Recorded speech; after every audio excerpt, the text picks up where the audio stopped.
All right, Here we now this is go. official. Now we're in the YouTube video, aren't we? Yeah. Wow. Okay. Well, I'll start the presentation to, you know, get right into it. Oh, wait, what if I can't read some of it? 'Cause I see everybody's faces. Can I make this smaller? Yes, I can. Okay, we're good. So, can you guys still hear me? Yes. Okay, good. I just want to make sure I didn't miss anything. Yes. Yep, you're good. Okay, so this is self-identity in thought and the nature of mind, but essentially how ancient cultures viewed it in comparison to how we view it now, supposedly how we view it, how some people view it now, and what is kind of like taught to us. So, okay, there. So this is one definition of what modern thought would be. So covert symbolic responses to stimuli that are either intrinsic or extrinsic. Thought or thinking is considered to mediate between inner activity and external stimuli. So, I mean, I understand where he's coming from with this. This is one definition though, so there's probably quite a wide variety of people and what they would say when it comes to modern times about thought specifically. But I feel like that kind of covers quite a common way of looking at it. But it's interesting this distinction between inner activity and external stimuli because it gets a lot weirder than that. So in modern times, thought is usually associated with one's sense of self. Thoughts are usually owned by the one that's thinking them, supposedly. So, like, yeah, somebody saying my thoughts are so loud today, or I'm thinking about a blue dog. And in therapy, which is all about thoughts, the client is guided on learning how to manage with their thought processes that are deemed unhelpful, negative, or especially unproductive. If you can't get to work, bro, we got to deal with that. Um, and so here's some drawbacks. So when thoughts are viewed by being owned by whoever's supposedly thinking them, all sorts of confusion is definitely going to arise. I mean, I've experienced firsthand since I was young intrusive thoughts that did not align with the identity that believed itself to own them. So then like you're like, dude, what is this? Like, why is this showing up? And all sorts of shame or depression or inability to separate perspective from the perceived object, which would in this case be a thought.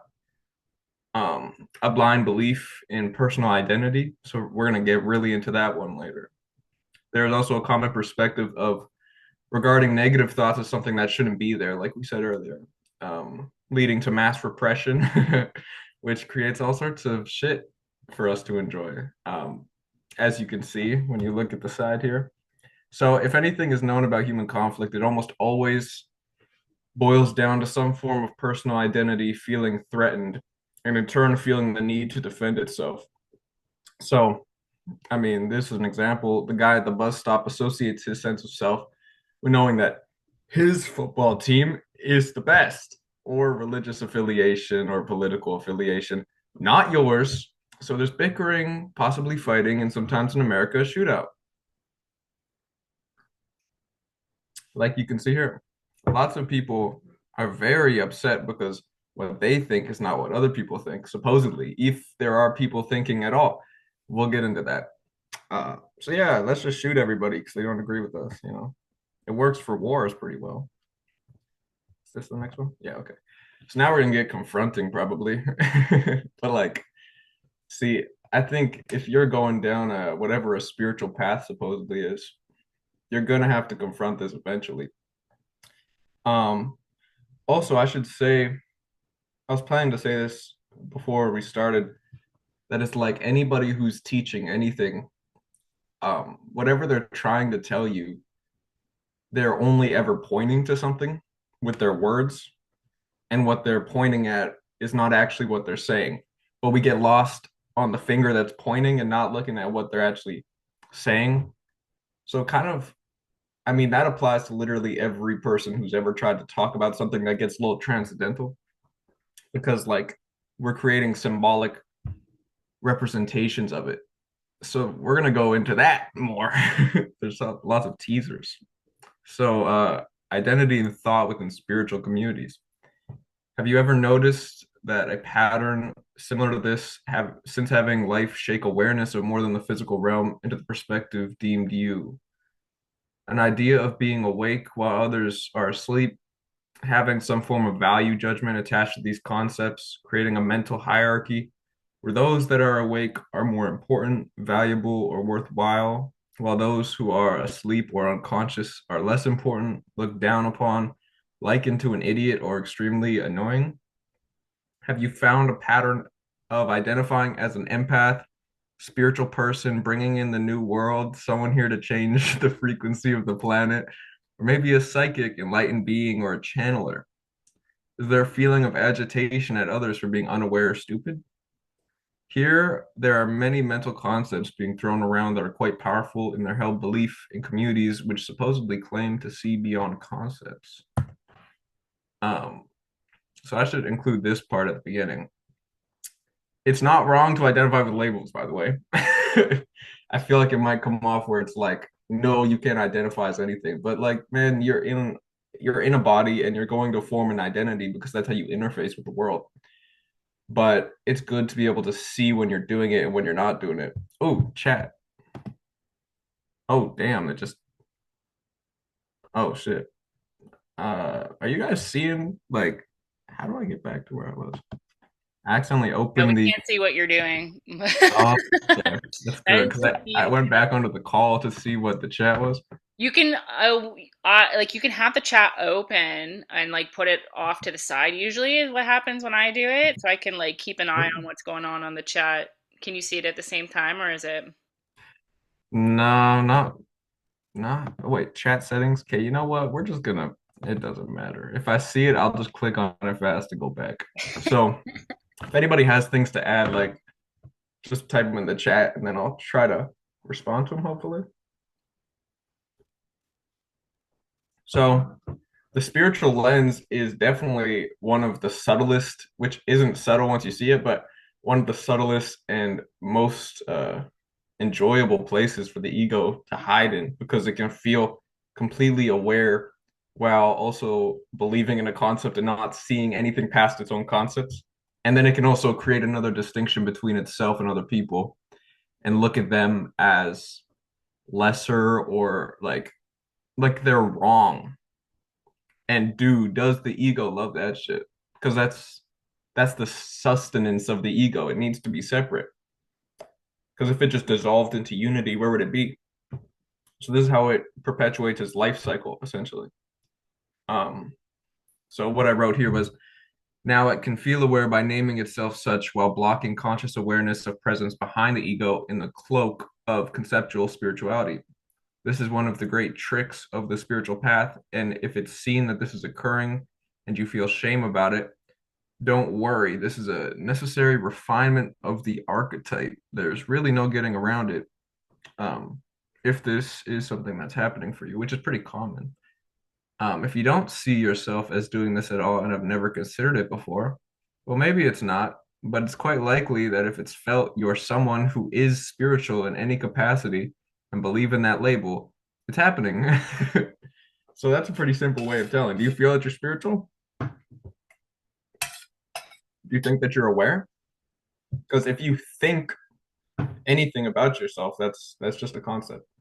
Uh, but of course, nobody's ever gonna get this stuff by just hearing somebody talk about it either. It could like awaken something that's already in the background that's just like percolating and ready to come up.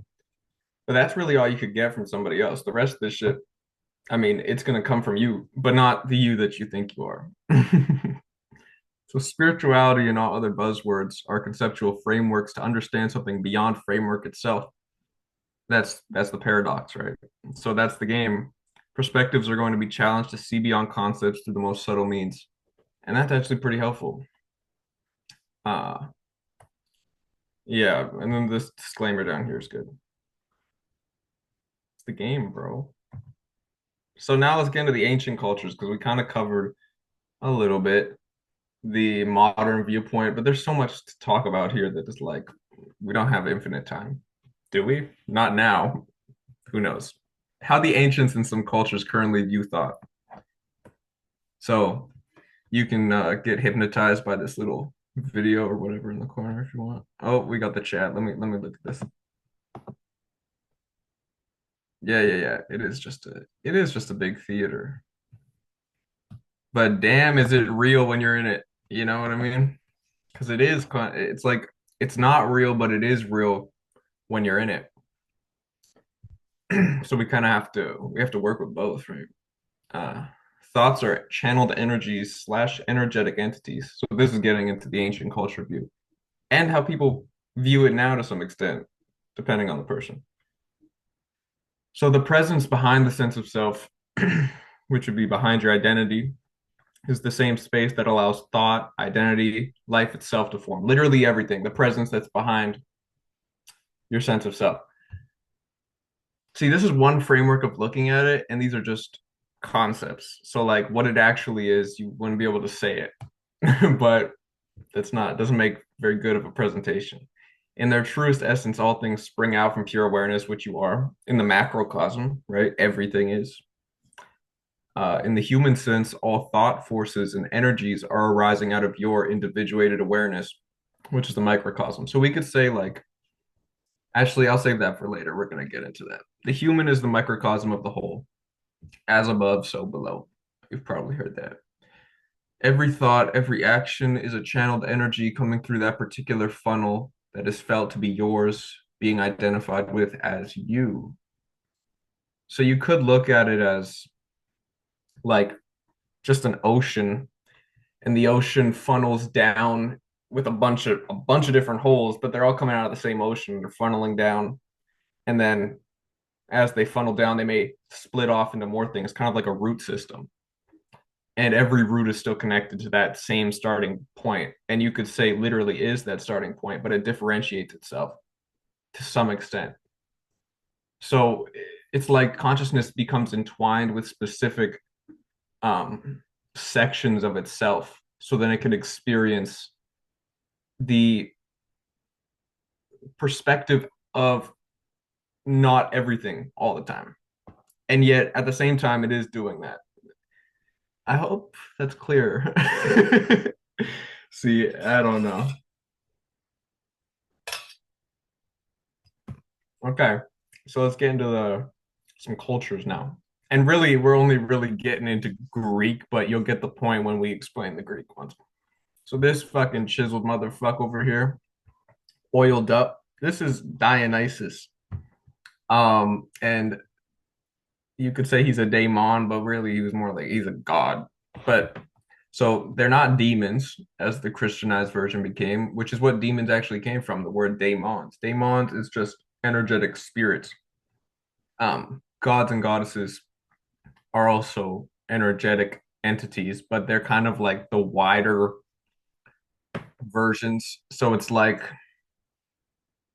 I don't know if everybody here knows about the tree of life, so I don't know how I know that Julie knows about the tree of life, but we'll get into the tree of life a little bit.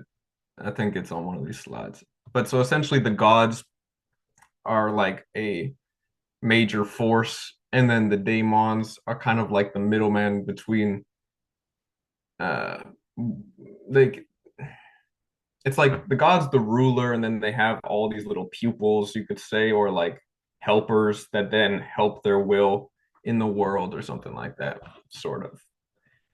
It's quite hard to describe quickly.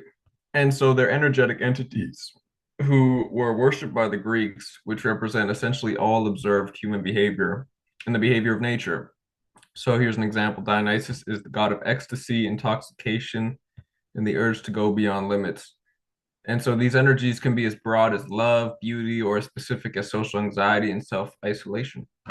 Daemons are neither good or bad. They're just forces, just force. Like they have no, I mean, you could have the perspective that they're good or bad, but they're really just force, just natural force of the universe. And then they work through everything. This is one way, one framework you could look at the forces of the universe. This is how the Greeks did it. And they would worship these forces and get in contact with them on a personal level, not just on like a conceptual, like, oh, yes, I experience being hurt, so this must be the force of blah, blah, blah. It's like, no, they would create a form or let the thing create a form for itself and worship it and experience that form as a representation of this force, literally feeling it. So it's like more with the heart than it'd be with the head. And so they are living representations of real forces that govern the cosmos. And these personified forms, aspects of these forces, really do exist on the astral realm due to prolonged worship of them throughout human history, because people still worship Greek gods and goddesses. So here are some other cultures' equivalents. This is Kali, the black mother of time, death, and destruction, very Saturn-like. See, those are two different frameworks, but they work with each other. Egypt has gods and goddesses and spirits that are personifications of the same forces as the Greeks, because behind all of these frameworks are the same forces. So it's not crazy that they personify them very similarly, or at least you could find equivalents. This is why comparative mythology is like quite a big field now, or it has been for the last couple hundred years. Um, so for example, Isis for Demeter. India is the same way with a large pantheon of gods and goddesses, as well as lesser spirits being the energetic middleman for human affairs. And you can find all the comparative things in that. I actually have a book here called Planetary Magic, and in it, for each of the energies that are represented by the planets, like for example, this is the sun. So the energy of the sun could be represented in Greek by Apollo or Dionysus or Helios. In Roman, it could be Sol. It, I don't know if I'm saying this right. Etruscan deities. See, I didn't plan this part, so I didn't practice reading some of these. Catha or Hercule, not Hercules, but Hercule. Babylonian deity could be Shamash, Hindu deity, Vishnu, Egyptian deity, Ra. So there's equivalents literally in so many different cultures of natural forces being personified and becoming like they get a relationship with these forces to understand them on a personal level. So voodoo practitioners work with many different spirits, Tibet very much so as well. So now to explain the point of why I'm even doing this presentation is we'll give a practical example to show how these forces come up in what would be called a mundane situation where somebody's normally just thinking, oh yeah, these are my thoughts, blah blah blah. So this is fucking Mary, dude, in the stock image. She driving, going to work. She's got like some big business meeting she's got to talk at. And so obviously she's a little that fight or flight response is coming up. So in her head, there's thoughts going all through it. So she's worried about speaking in front of others. And she's thinking about how she just wants to smoke weed when she gets off work because I mean, like she's stressed. She's got a lot of tension. She's got anger because somebody just cut her off. She's like, fuck you, man. Like all this shit is built up, all these thoughts. She might not even say it out loud, but there's just like a thought in her head that's just like, fuck you for cutting me off. Getting annoyed at the traffic. Um, Worried about having people be mad at her for being late. So she would also like to just have a cigarette. And so she has a cigarette. It reminds her of high school when she first had a cigarette. All these different thought processes. I'm sure you've experienced similar things where, especially if you're in a fight or flight state, all these different things are arising so quickly you can't even hold on to any of them. You don't even really know what's happening. It's more like they're arising and you're just watching them, but you keep thinking that you are them. So each of these behaviors, well, thought patterns could be viewed as being presided over by a certain spirit or energy, or being seen as literally being that energy, but manifesting itself. So it manifests itself through the consciousness known as Mary and is identified with as her thoughts. So now let's give Mary the ability to view her thoughts without identifying with them. So she's like a fucking guru now. She somehow she watches these memories and projected futures arise in front of her awareness. She sees they exist almost independently of her, yet they need her presence to be observed. Now, all of a sudden, anxiety can be present, but it is not her anxiety. Racing thoughts can be present, but it's not her thoughts. So now imagine what it'd be like if she could arrange these thoughts into a framework to help her better understand and differentiate what energies are arising. So we'll go into the thoughts that she was having. So the urge to smoke weed, right? So that could be Venus, the god of pleasure, coming up and just being like, "Come on, like let's just take the edge off, man." Or Dionysus, the god of intoxication, which we talked about earlier, breaker of rigid boundaries, ecstasy, release, all very cannabis-like uh, sections of consciousness. Or another, the worry of speaking in front of a crowd, could be Hermes, which is the god of speech, at the threshold of messages and borders where things could go wrong. In Greek, there's spirits of Deimos, which it represents fear, and Phobos, which represents anxiety, and they're children of the god of Ares, the god Ares, which is the god of war. So it's like it is kind of like a warlike scenario before you're going to talk in front of somebody because you're thinking of all these things that could possibly go wrong. It's like if you're standing on the battlefield and you're knowing some shit's about to go down, but you got to do it. There's no choice. So now this anticipatory worry, which is represented by Phobos, will arise. And so that same energy that they personified back then is applicable now. And there'd be other spirits and things that you could find.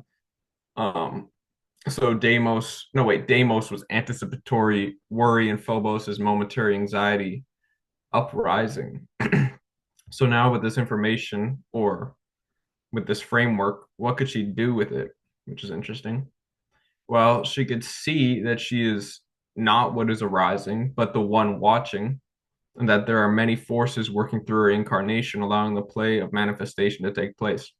She could familiarize herself with the mythology that she likes surrounding the most common processes of her life that she will feel the most shame about, and like the things that really fuck you up of like, why did I do that? You know, if you, I'm sure most people have memories from their past where they're like, why would I do that? Well, it wasn't necessarily you doing it. That's the thing. If you could see it that way and realize there was a force working through you, it's like, you know, in one moment how you might be extremely calm and level-headed, and you're just like, you know what, life really isn't that bad. I could handle all this.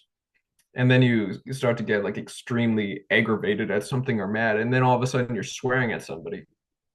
And that's like literally two distinct people, you would probably say. It's like, why, what took hold of me? What made me do that? It's not really you doing it. It wasn't you when you were calm, and it wasn't you when you were angry. Those are two distinct forces. That could be like a Mars-like force when you're angry, and a more reserved, like internal lunar force when you're just calm and sitting there. But really, behind all of it, you're just watching. You have no characteristic at all. Right now, what's coming through this motherfucker talking to you is a very mercurial energy, like speaking and transmission, organization, uh, conceptual frameworks. Those are all very mercurial, or on the tree of life, Hode, all that. So there's always a different energy coming up, creating these scenarios that we think are ourselves. And the more you can get comfortable with that, the more you're freed from anything that comes up. No longer it's not your fault anymore, you know. And there's nothing actually wrong with the forces that come up. So there's a little bit more for this slide.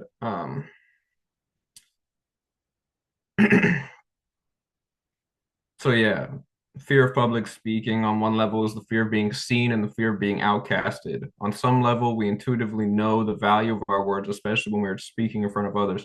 They shape new realities. To begin, she may thank the spirits responsible for causing the awareness to look at the speech again and make sure it's truly what is wanted to be said.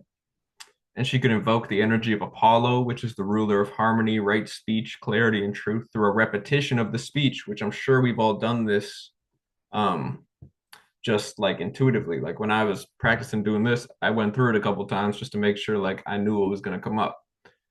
That's literally invoking a force that could be represented by Apollo, like this clarity and order and harmony. And we do it intuitively, like we're always invoking. Um, So what I'm trying to demonstrate is that what we think is our life is really a collection of innumerable living forces that cultures all throughout the world and history of Earth have created forms for to be worshipped and understood on the level of relationship, not fear or disregard. In wise cultures, even the impulse for evil is regarded with respect and it creates balance. So Apep and Ra. Apep is the serpent of chaos. Ra is like this is Egyptian mythology now. Ra is the god of the sun, and they're supposedly in an endless battle where Ra rises up and vanquishes the darkness of chaos, or something like that, or submerges himself when it becomes night into the waters of chaos to fight off the serpent to make sure the sun rises again. So you could say they're enemies, but it's more like they both have to exist for the balance of day and night. If you didn't have the balance, you wouldn't be able to appreciate either. Um, the balance between chaos and order. Without chaos, there would be no order. You see, there is no such thing. Yeah, that's exactly what I just said. So we would all go insane without the journey to the underworld we take each night, which is dreaming. So I'd hesitate to disregard Hades as wrong, even if he may be the king of all that opposes our waking consciousness. So that's Greek mythology again. So now we've gone through this slide. Now we can move on. So now we get into the tree of life. We're touching a lot here. So yeah, this is like overstimulation. What the enlightened masters seemingly mean when they say there is no you. What you are as the identity is a composite image of universal energies impersonally acting through the multi-layered constitution of that particular incarnation the individuated presence has become entwined with. Wow, what a fucking lot of words for that. So let's break that down. What the hell does that even mean? Well, first of all, what you are is the identity, what you think you are. Like right now in this moment, when you think of yourself, what is that? That's the identity. And so that's a composite image of universal energies impersonally acting through you. But there's not really a you there if you didn't think there was. So, what I mean by that is every event of your life has been a different collection of force. Every thought you've ever had is a different force manifesting itself. And the only reason why you think you exist at all as an identity is because you keep thinking that you do. You keep thinking that it's you doing this. You keep thinking that it's you thinking. If you didn't think that, there would be no you anymore. There would just be the universe. And it really doesn't have to do with you at all because you don't exist. And yet everything that's formed you does exist to some capacity. Um, but even that is kind of like a dream. So what do I mean by multi-layered constitution of that particular incarnation? The individuated presence of becoming target. Damn. So what do I mean by that? Well, let's look at the tree of life. For those of you that are familiar, this will be a lot easier to understand. And those who aren't, well, sorry, I'm touching everything in this fucking presentation. So, I'm trying to put it in lots of different ways.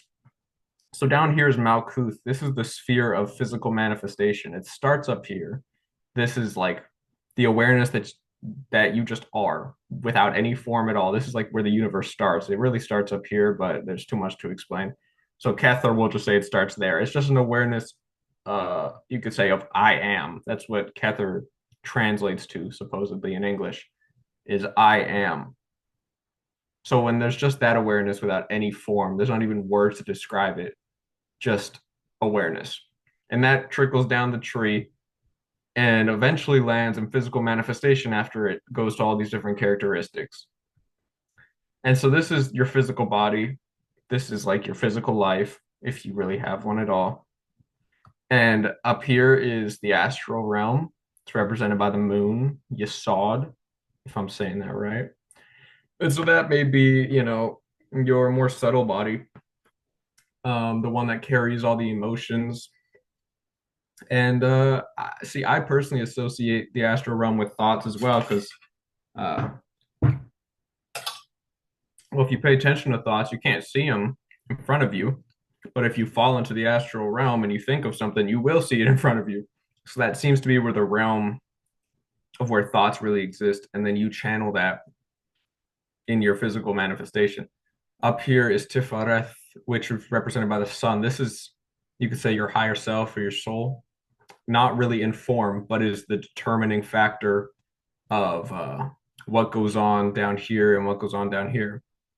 So it starts with just pure awareness, like the ocean, like we said earlier, and it trickles down into a bunch of different currents.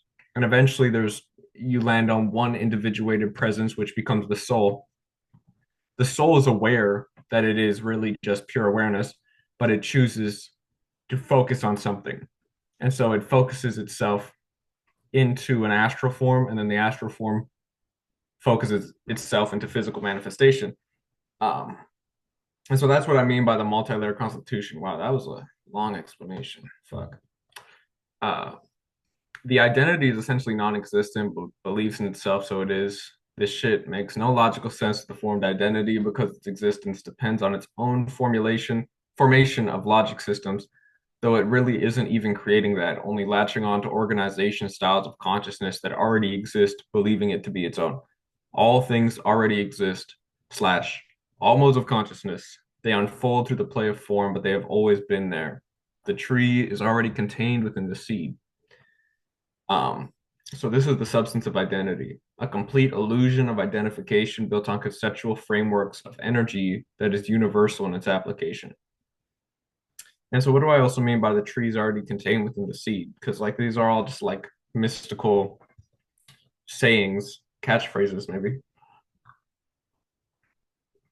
So if we even just look at the lowest parts of the tree, or just think about it, the astral realm. The astral realm contains all the forms, but that will manifest into physical reality or will not. They just contain all the forms. It's called the foundation in the Kabbalist way of looking at it.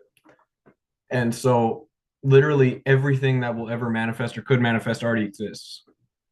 And when you create something, it's essentially just being brought down into manifestation through you. So like the people who are great artists unconsciously or consciously know how to contact these subtler planes and bring down things that haven't existed before or to us haven't existed before, but everything already exists. This is why manifestation, they tell you to imagine the thing is already existing because it already does exist. And if you really can feel that it does, it's much more likely to manifest physically because there's energy being put and directed into it. So, yeah. So, why work with personified energies or why acknowledge them? Well, they're essentially a framework to understand yourself, the universe, and understand that there's no distinction between you and the universe. So they're the forces that form the identity, the sense of self, and the manifested universe.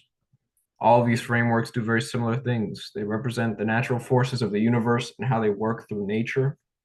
They give one a living understanding of the natural world without blame, guilt, or blinding personal identification. And now, astrology.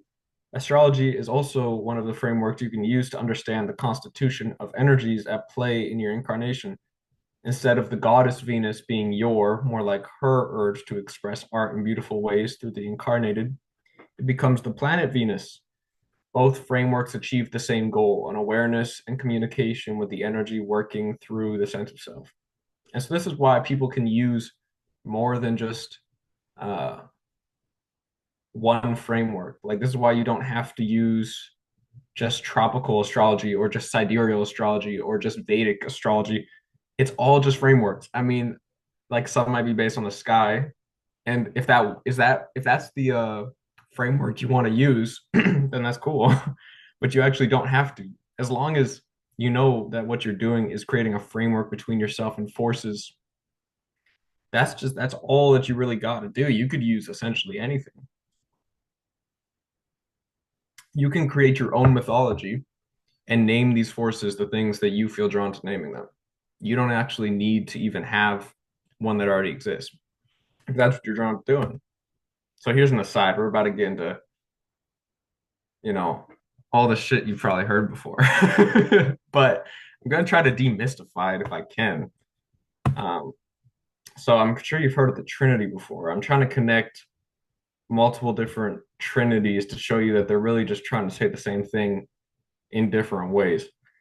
Um, and so what's being said here is really just words and concepts, but what they're pointing to is what's trying to be said. So don't look at the finger that's pointing if you can. Try to look at what it's pointing to, right? If you could even force that. So there's a formless presence, an endless black womb. Through the womb void is activity of endless variation. It manifests the variation into form. An aspect of form is the desire to connect the activity of variation to the formless presence within its individuated awareness and to contribute to the bandwidth of experience emanating from the void. So, was that really mystical? It could be. So, an aspect of form, which is the combination of the feminine principle and the masculine principle, endless variation, the active principle, is the desire to connect the masculine principle to the feminine principle in form. Like, why do you want to be spiritual? Why? On some level, the identity may want to be special or worthy or blah, blah, blah, but there's something deeper than that, that the identity is just trying to get in between right now. But that's just the stage we're at. There's something much subtler going on.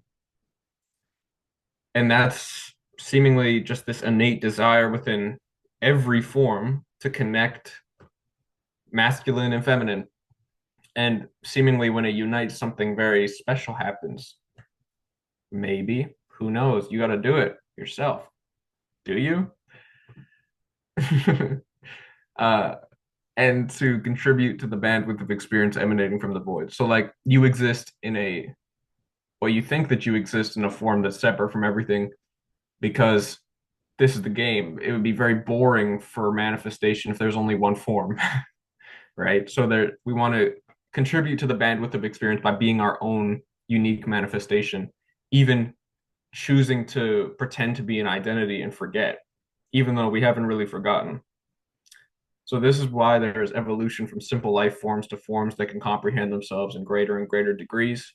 The result is remembrance and that we were never actually separate at all. So we want to connect this feminine and masculine because we create the distinction between them in our heads. Sort of. See, these are just words again. It's just a finger pointing to something. So don't look at the finger too hard. The finger's not that interesting, I promise. I've tried looking at the finger, bro, for a long fucking time. And eventually you're just like, damn, like I'm not getting much from this at all. What do you mean just repeating mantras in my room is not going to make me an enlightened master, dog? So, so these are some ways of looking at it. So in alchemy, the alchemist tries or does unite sulfur, masculine principle, and mercury, the feminine principle, through the medium of the physical vessel salt to make the what's it called? The philosopher's stone, which is like I think just a remembrance of the self in its true essence, whatever that means. And so this is the another way of looking at it. So there's Shiva, which is the masculine principle, is like always, and Shakti, which is the feminine principle, always wanting to unite with each other. This is like a very popular mythology in India. And so they're always just wanting to unite because when the great split happened, when manifestation occurred, it appeared like they were separate.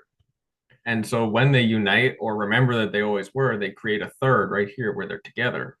So it's a very different thing than if they're separate from each other. So now here's the lame Christian one, the very penis-like one. They got three dicks on this one. Look at this. It looks like three dicks, kind of. Like where's the womb at? I mean, I guess you could say God's the womb, but they even make God a dude. Everybody's a dude in this one. I don't like this one so much. So there's the father as the void, you could say. So somehow the father has a vagina now. He's the womb. There's the son as manifestation, and the spirit as endless variation. So this is the masculine principle. This somehow is the feminine fucking principle, and this is the endless variation. So yeah, they Christianity took a bunch of different symbolism and essentially stripped it of its deeper meaning and turned it into a religion of control. And that's actually pretty common across the world because, well, I'm sure most of you can tell if you begin to recognize what you are, you have way too much power. And our world is supposed to keep you powerless because if everybody recognized their power, the people that supposedly have the power would no longer have it. And so it's required of everybody to restrict themselves and to think of themselves as not powerful, not special, not connected. We need to separate ourselves so then, and become overly masculine too, always doing shit, never having time to regard this other aspect of manifestation. So we can never unite the two or remember that they already are united. So that's how we get shit like this. The Father, the Son, and the Spirit. Somehow the Spirit's even a fucking dude. Everything's a dude. So here's thought now relating to the Trinity. The life that is perceived, what time is it? Okay. The life that is perceived, thoughts, actions, dramas, scenarios, is likened to the play of forms. It is the sulfuric principle, and that's masculine. The endless and abyss like consciousness being the womb, that on some level connection is being sought with, is the mercury principle, which is feminine. These meet each other consciously by dissolving and being rebuilt, distinguishing them from each other. So, what the fuck does that mean? Well, essentially, when you meditate, you're going from this supposed distinction between observer and object. Um, and so, object is masculine, observer is feminine, because observer is just receiving. The object is like acting. And so, when you meditate, they come together and you're just there now. And so now you've dissolved back into the water, the feminine principle. And then you open your eyes, you come back out again. And now you can see with much more clarity when you think that you're the object, that really on some level you're also the perceiver. So now you're feminine and masculine, both at once. So that's what the alchemists mean by like solve coagula, uh, whatever, something into dissolve and something rebuild or whatever. I don't remember the exact translation. So they unite with each other on a deeper level when the false separation could take place and then be transcended. And it's probably also the best feeling that you could have, to pretend to forget and feel all this torture of like being separate or whatever, to then just realize that you were never separate at all. Is probably the greatest thing you could feel. And you'll feel it in varying degrees at some point. So everybody, everything to some extent is partaking in the alchemical work of the universe, seeking to experience what it is to pretend to be separate so it may work at connecting with itself or remembering that it's already connected with itself under inconceivable degree variations. So you are the formless presence playing in form. The thoughts are not you, though they constitute identity through identification, but they are an aspect of consciousness which is manifest out of your true self, which is pure consciousness. Blah, blah, blah, blah, blah. Words, fucking words. Go experience it for yourself. But that's actually not up to your identity. So don't get too upset at yourself when you can't force that. Because I've tried that too. So you are sulfur and mercury playing through form in formlessness. The urge that works through you is working through every form in the manifested universe. Shiva and Shakti are within you. You are also beyond this play of reconnection at the same moment. As how could you forget something unless it was already there? You're already connected, silly goose. Yeah, so this is identity, dude. There is no you. This is restating the thesis. I just graduated high school, so it's still fresh. Uh, so what is believed to be you is a concept, a framework, and an illusion. The self that is thought to exist is a composite image of innumerable living forces of the manifested universe, and it relies on thought. If you have to think that you are, you're thinking. It's concept. It's not like if you lost all your thoughts, all of a sudden you're gone. Something's still there, but you're not there. The racing thoughts may form the perceived self. The life experience lived in this particular form may shape the perceived self. But these are impersonal actions or manifestations of the universe, consciousness and form, taking on the illusion of separation. It has nothing to do with you at all because you don't exist, but it forms every aspect of you that is believed in. So consciousness wants to believe it is you for the game, because it's not going to last forever. It doesn't actually matter that much that you're suffering. I hope that's comforting. Actually, you suffering is exactly what consciousness wants to experience.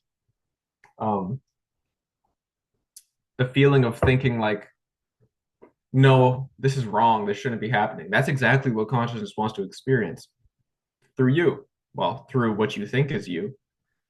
It wants to experience thinking that it's something that doesn't even really exist. So the sense of self will die because you never were to begin with. The you that is not.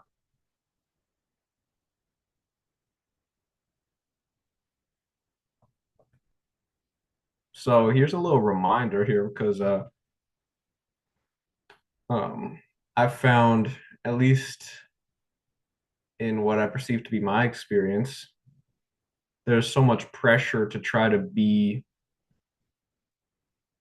something that you can't be when you're trying, to remember something you can't force remembrance for, because the identity just wants and grasps and lusts after anything it can try, because that makes it separate. If there's something over here that it's lusting for and it over here, boom, now it gets some separation so it can exist. So you can't force this actually at all. Um, yeah, you just can't. You fucking can't, man. So try it as much as you want. Like try to force this as much as you want. Meditate as much as you want. Do stretches, do Kundalini yoga. I'm not saying this stuff won't help, but I'm just saying if the identity thinks that by doing it that'll make it enlightened, it won't work. But by trying it, trying everything that you want to do to some extent, it will show you that there's nothing to it. Not that you shouldn't do stretches. Like you should take care of your body and try to, um, you know, acknowledge all the parts of you that constitute what you think you are. So you are occupying one of the toughest and most challenging aspects of manifestation. I'm sure there's probably harder ones around, but there's so much density and dynamic frequencies, it's very easy to experience imbalance, especially in this point of human existence in this specific unfoldment of the race. The point of this place is to challenge, to learn through mistake, to experience the illusion and savor it. So allow the sense of self to be unaware, to be where it is right now, if you can. See, but if you can't, and because I've experienced that too, where you just no, no, no, no, I need to be more aware than I am now. Just be aware that that's happening. Like see that there's something arising that's just like, no, I can't be here. And what is that? Why can't it be here? Because it'll never be anywhere but here. So see what that is. Like taste that feeling of chasing and needing something, whether that's like a chocolate bar or enlightenment. To the identity, it's like it's the same, just creates separation. Um, there's an aspect of self that already knows all there is and is already fully aware of its connection to everything. Um, so let these things unfold as they will, because whether or not the sense of self fights it, they will unfold. And God, does fighting it get tiring? So eventually you'll give up. That's the nice thing. No matter what, eventually you'll give up trying. And that sounds in our society to be a negative statement. But why is negative bad? Negative is feminine. You need to receive whatever enlightenment is. You can't go and take it. That's masculine. And you got to unite them, see? So realization comes before embodiment as well. If you feel what is being shared is resonant, but find yourself unable to see through the thoughts or your life experiences into what energy they are beyond the identity, or how else could I word that? Into what energy they just are if you weren't identifying with it as you. Like what Mary was doing when she was driving the fucking car. And she was like stressed about talking in front of other people and wants to smoke weed. Like she actually doesn't want to do either of those things. She's watching forces that want to do both of those things. The force that wants to smoke weed is not the force that feels anxious of talking in front of other people. Those are distinct, but they go together. And Mary could choose to put on the framework of thinking they're all her and then stress herself the fuck out. But even being stressed wouldn't be her either. So she would just experience stress and think it's her. Um, and so if you're unable to see that these things aren't you, or unable to perceive these ideas shared on a level deeper than thought, this process is literally just the way of things. And this is exactly what the universal consciousness wants to experience through the composite image you think is you. The self will understand beyond form before it can actually embody it in form. So, like, your soul already knows, or your soul has already decided what it wants the incarnation to know. And so, if you're feeling something when you hear something like this, it's because some part of you already knows it to be true, or what it's pointing to be true, or, or, yeah, whatever this metaphor is that's being shared. something about it feels resonant if it does, because your soul recognizes something in it, already knows it, but you still can't act on it, and you're still stuck in the same patterns because this thing takes time. So your soul knows, but it has to go through the astral realm first and then manifest into reality. So that takes, for us, literal time. It feels like time. Um, and so if there's frustration arising at this fact of manifestation, good. This perception has experienced the same thing and it still does. The soul already knows. The nervous system and astral body may need time to have this trickle down. Don't worry about when worrying arises, which is ironic, right? Because you can't help it. It was never up to the sense of self, anyways. Yeah, essentially, nothing's up to you. As the identity, nothing's up to you. And yet, everything was decided by you in your aspect of like the transcendent soul. So, but what good are all these concepts anyway? Well, oh yeah, we have a smiley face. There you go. That's the end.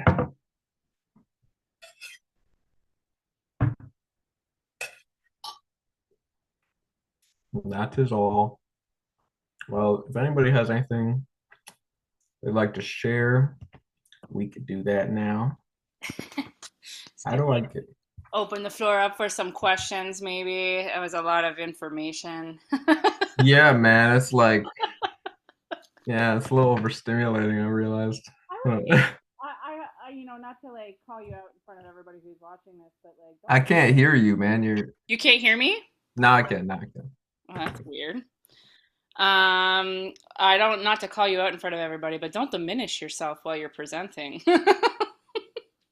It's a lot. It's not Yeah, but stimulating. It's just this is a lot of information, right? Like, I think that you put together a really thorough presentation that brings a lot of different proof, like different external proof of like the same ultimate concept of the oneness, right? And like what we're doing here in these freaking bodies is having experiences from the one end of shitty, terrible experiences to the other end of like pleasurable experiences. But, they're all experiences that we want to have. And I think if I had to distill everything that you shared here based on my understanding, like really we just got to be the hollow bone, like we got to just freaking stop identifying with everything and just let everything move through us. yeah, man, if you could choose that, that'd be wonderful, don't you think? And we do have that choice available to us, right? Like, But but even as the identity, like if you think that you're an identity, you can't just like it doesn't seem like that's necessarily a choice, you know? Your your deeper essence would have to want that first. Because if your deeper essence doesn't want that yet, you can't force this choice to just be like, you know what, I'm gonna just accept everything. yeah, it's less the overt uh, forcing and more the covert unraveling or allowing. Like it's like this is just how it is underneath. So there's no forcing. You can't force a plant to grow, right? Like you can't get down in the dirt there and be like, grow faster. I'm gonna uncover you and like that doesn't work, right? Like I it's want to gonna answer this question from Julie. yeah. Are we mastered or mastering ourselves? Why not both? It depends on where you're looking at it from, right? Like if because I know you're familiar with the tree of life, right? You talked about that. So if you're looking at it from the sphere of Malkuth, you're mastered. Like, or if that's what you mean by mastered, I think like we're the ones being controlled. As the identity, you're the one that's doesn't have free will, essentially. Like you're like a part of the universe because what you think is you is natural forces that you can't control. But if you're looking at it from the sphere of Tiferet, which is your higher self, then you're the one who's in control of everything. You don't actually need to master yourself because you're already in control. Like, um, but it's all dependent on where you're looking at it from. There's there's many layers, man. It's like an onion. I would say too, like it's always this and, right? It's usually both for every question. Like there's always the polarity, and even this idea of choice versus predetermination and like things unraveling in their own way. Like you ultimately have free will in every situation, uh, and predetermination exists. You know, like there's certain paths and things that are set into motion based on forces outside of ourselves and like the identity that we formed, and then we also do have control over our ultimate perception. So I feel like the awareness of these concepts is like phase one, you know, and like then getting yourself into a condition where you're able to receive more of the bandwidth that's available so you can embody it, you know, like on a cellular level. And then from there, really, it's just a decision. It's just a choice that you're making to constantly reframe yourself, you know, back to be the observer and like bring yourself back to that midpoint. So I do believe it's a choice. Well, yeah, it definitely is. Everything is a choice. See, but I was just trying to include that there's also like the aspect of manifestation that lots of people are fully immersed in, that you really can't choose from that level because it's always a trying, you know? Like it's a, at least if that's what your conditioning is, it tends to be, at least right now for humans. Like if you're in a body and you think that you're a body, and you think that you're your thoughts and you think that you're all these things, how are you supposed to just be like, okay, yeah, I'm gonna just go against all this and I'm gonna start choosing now? You know, it doesn't seem like it was really a conscious choice on behalf of the person to start thinking that they are everything that is coming up in front of them, you know. But also there's the layer where you've literally decided everything. So it's like, yeah, I keep just restating the same thing. If you get it, you get it, man. I mean, that's just what it is. Sometimes we need to hear the same thing rephrased in a bunch of different ways, you know, like this is storytelling, right? Like it really are ultimately like everything could just be summarized by like, oh, all is one, we're just playing a game here, the end. You know, like so there that would be boring if we were just like, oh, nothing's real, you're just energy and like we're all in these individual bodies playing a game. Okay. God. And you know, like this story is like familiar. If you're in the spiritual world, you know, you've heard things like that. But I think there's a difference. Like what you're describing, you know, is operating under the illusion of separation, right? Like the veil that's created by the brain and the five senses. And so I think the distinction here is like the realization of that and like retracting your locus of control from the external, like out of the brain and into your heart. Not to say you don't use your brain or like navigate the physical world, right? But getting out of that external locus and into the internal, even if you're not there all the time, because like I don't think that that is possible if you're in a body, but it's like get No, dude, we're accessing Christ consciousness in 5D all the time. But this will be $5,000, by the way. Everybody's listening. this 5,000 talk minimum. is going to permanently take you from victim to creator mode. And yeah, and I'm the ultimate authority, by the way. We'll take 25% of your income. I also have if you guys have, each of you, if you have a room in your house that's spare, I'll take one of those too. I'll take one of those too. Yeah, I think you know the point really is like this. This is all a process and a journey, right? And like the intellectualization of it is part of it, and even all you know the fun that we're poking at some of the spiritual communities and like those voices, like they're that's part of the game too. You know, like they're playing a part of the theater that we need. There, those are characters that are needed in the plot. You know, as far as the grand scheme of things, and they are us also. And we've all been there, even in this lifetime, I'm sure. You know, it's a kind of a natural reiteration. So I think it's like just not judging. Acceptance of everything exactly as it is, you know? I think that's the secret Yeah, sauce. everybody here has been, is literally right now, because you're not separate from them, doing the most fucked up things you could even process, and worse, you could say. Like you're doing it. It's Beautiful. Well, thank you so much, Diego. It's an honor to witness this unfolding and the delivery of all this information. Wondering, does anybody in the chat have anything else that they want to contribute or any questions for Diego? Julie saying we are plastic bags in the wind until we can use it as a sail. Yeah, I like that's a lovely little analogy. Very poetic. Hand is saying thank you. Thank you. Thank you to everybody who came. I was expecting, well, I was trying not to have expectations about it, but they were just coming up anyway. Um, yeah. So I wonder what the next talk's gonna be. I Yeah, guess we'll find I mean, out. like, there's the world is your oyster, as I said in the post yesterday. But oysters are kind of gross, so like maybe something else. You can choose whatever, or you can poll the group. If people have questions, if anything in this talk stirred something in you, or you don't quite understand something, or you want to know more about, because he did cover quite a lot of different theories and schools of thought.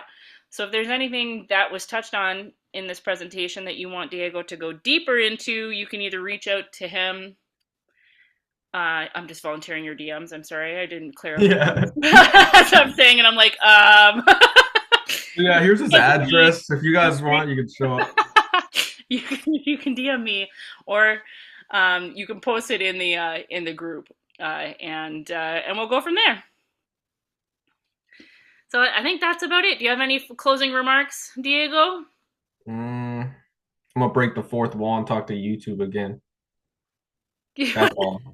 That was the fourth wall break. We're good. Wait, what? Where is this a fourth wall? I don't even know.